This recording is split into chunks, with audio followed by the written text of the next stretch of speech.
Seigneur soit avec vous. Et avec votre esprit. Évangile de Jésus-Christ selon saint Matthieu. Gloire à toi, Seigneur. En ce temps-là, Jésus disait à ses disciples, « Ne pensez pas que je sois venu abolir la loi ou les prophètes. Je ne suis pas venu abolir, mais accomplir. Amen, je vous le dis, avant que le ciel et la terre disparaissent, pas un seul iota, pas un seul trait ne disparaîtra de la loi jusqu'à ce que tout se réalise. Donc, celui qui rejettera un seul de ces plus petits commandements et qui enseignera aux hommes à faire ainsi, sera déclaré le plus petit dans le royaume des cieux.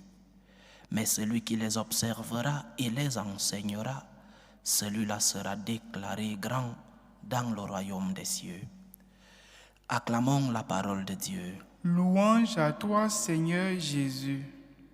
Je ne suis pas venu abolir la loi, mais accomplir. Qu'est-ce que cela signifie? Le Christ nous dit qu'il n'est pas venu abolir la loi, il est venu l'accomplir. Cela signifie que le Christ est venu interpréter dans sa plénitude les commandements que le Seigneur a donnés à Moïse et les enseignements des prophètes dans l'Ancien Testament. Il n'est pas venu supprimer, il n'est pas venu abolir, il est venu plénifier, il est venu interpréter dans sa plénitude la loi. Lui qui est le législateur suprême, lui qui nous a donné la loi, il comprend parfaitement la loi qu'il nous a donnée. Il la comprend dans sa plénitude. Il est celui qui peut nous donner la complète et correcte interprétation de la loi.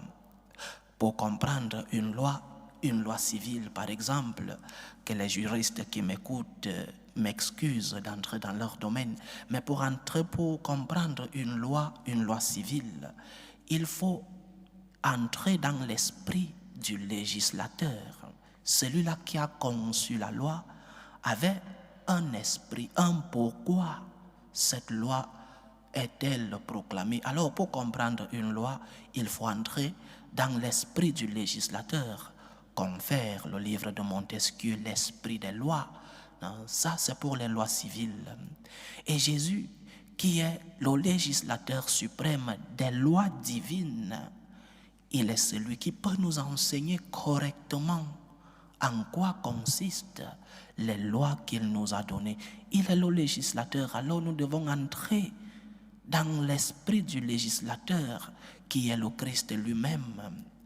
Par exemple, lorsque le Christ nous dit, vous avez entendu qu'il a été dit, tu ne tueras point, mais moi je vous dis, quiconque se met en colère contre son frère mérite d'être puni par les juges.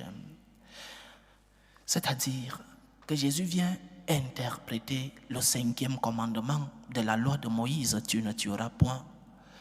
Et en l'interprétant, non seulement il vient plénifier, mais aussi il vient mettre un regard un peu plus large sur le commandement, de manière que nous sachions non seulement que signifie tu ne tueras point, mais les points concrets de ce commandement. Il nous dit que si tu gardes une colère contre ton frère, tu es en train de le tuer dans ton cœur. Cela entre dans le 5e commandement. Il est celui-là qui vient interpréter la loi. Et dans ce cas, le 5e commandement, qui n'est pas seulement un homicide, tuer n'est pas seulement verser du sang, mais beaucoup d'autres choses entrent dans le 5e commandement. Le Seigneur nous dit que avoir de la haine pour ton frère, c'est aussi le tuer. Le Seigneur nous dit que le scandale, comme il parle dans cet évangile, donc celui qui rejettera un seul de ces plus petits commandements sera déclaré le plus petit dans le royaume des cieux. Donc, ou alors celui qui les observera et les enseignera sera déclaré grand dans le royaume des cieux.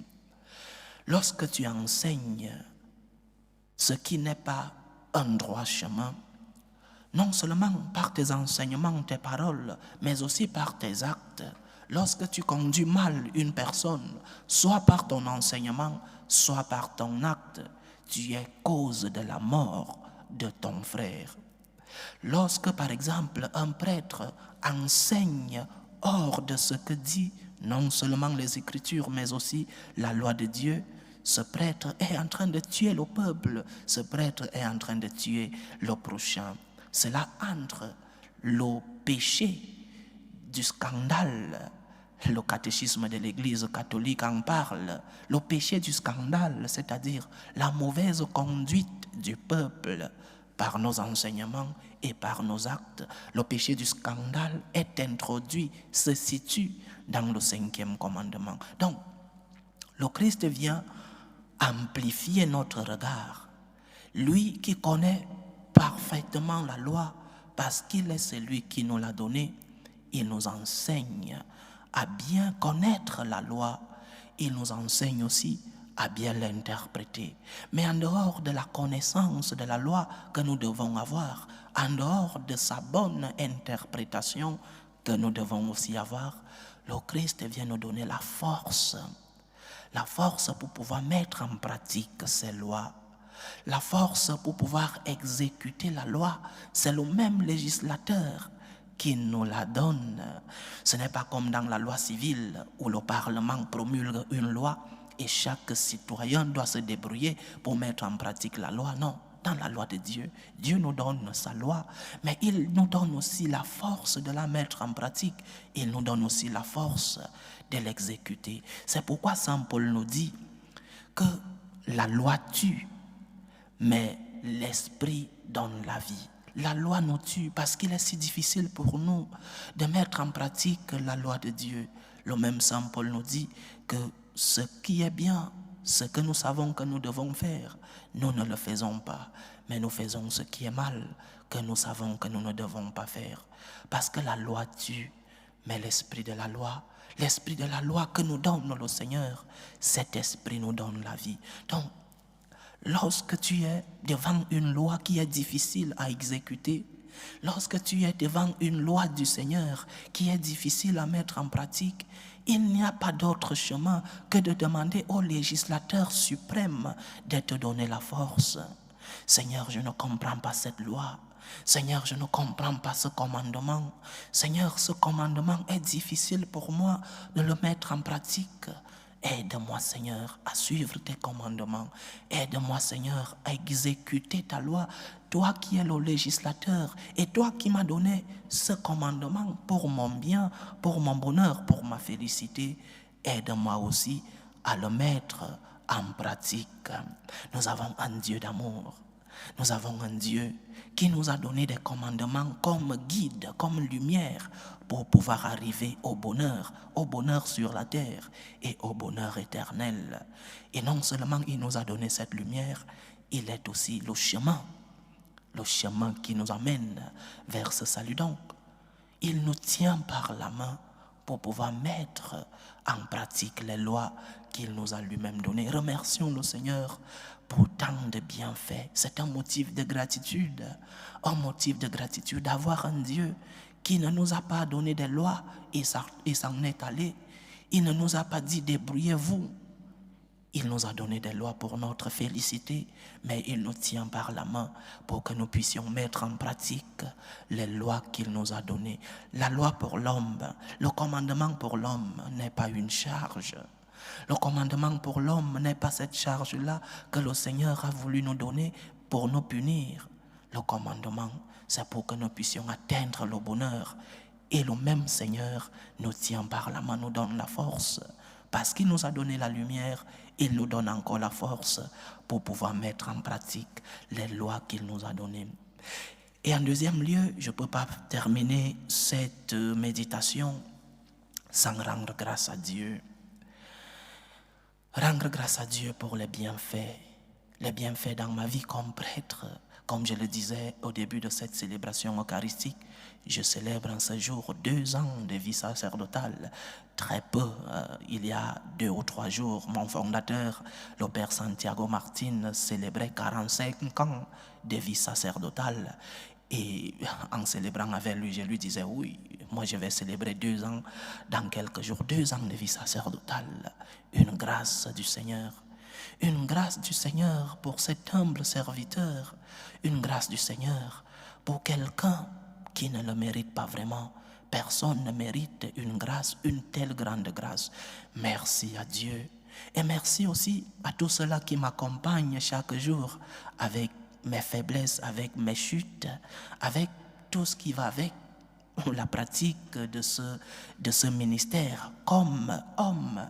Parce que les hommes, les prêtres sont aussi des hommes qui ont leurs faiblesses, qui ont leurs mauvais jours, qui ont leurs péchés.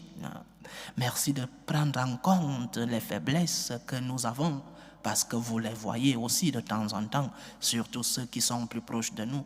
Merci de ne pas nous tenir en compte nos péchés, parce que vous savez que nous sommes aussi des hommes et qu'il y a des jours où quelqu'un, un prêtre, se lève de mal humeur et il n'est pas lui-même, bien sûr.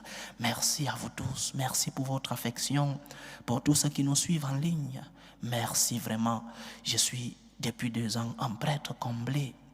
Un prêtre qui, malgré les faiblesses et malgré les mauvais jours qu'il y en a, malgré ces mauvais jours, je me sens entouré, je me sens aimé, je sens une grande affection, un grand amour, non seulement de notre Seigneur, mais aussi pour vous tous qui m'accompagnez depuis le premier jour.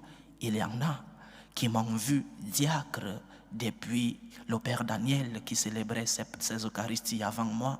Il y en a qui m'ont vu diacre et qui continuent de me voir jusqu'aujourd'hui, qui me voient grandir. Merci à vous, vraiment merci.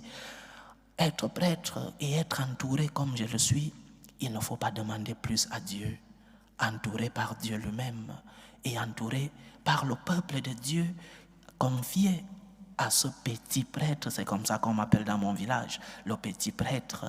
Merci à vous pour tant d'affection, pour tant d'amour, pour votre accompagnement spirituel, mais aussi, comment ne pas vous le dire, pour votre accompagnement économique et financier. Nous en avons besoin. Nos faiblesses, je ne dis pas de fermer les yeux, corrigez-nous fraternellement, corrigez-moi fraternellement, mais regardez les forces, regardez la grâce cette grâce qui continue d'agir dans cette faiblesse. Le Seigneur a dit à Saint Paul, la force se réalise dans la faiblesse. Donc, dans cette chair, dans cette faiblesse, il y a aussi de la grâce, des bénédictions, de la force de Dieu.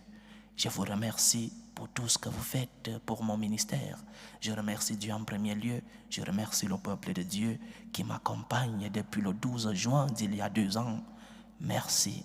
Que le Seigneur vous bénisse et qu'il vous rende votre accompagnement, qu'il vous couvre de son amour, comme il me couvre non seulement depuis ma naissance, mais aussi depuis ce premier jour de mon sacerdoce, qu'il vous rende tout votre accompagnement au centuple. Je ne cesse pas de prier pour vous tous, je ne cesse pas d'adresser mes humbles supplications au Seigneur pour toutes ces personnes, pour tout ce peuple de Dieu devant moi, pour tout ce peuple de Dieu qui me suit en ligne, et particulièrement pour ceux qui me demandent des prières particulières.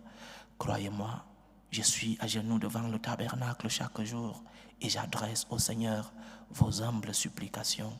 Que le Seigneur continue de nous remplir de ses bénédictions. Loué soit Jésus-Christ. À jamais.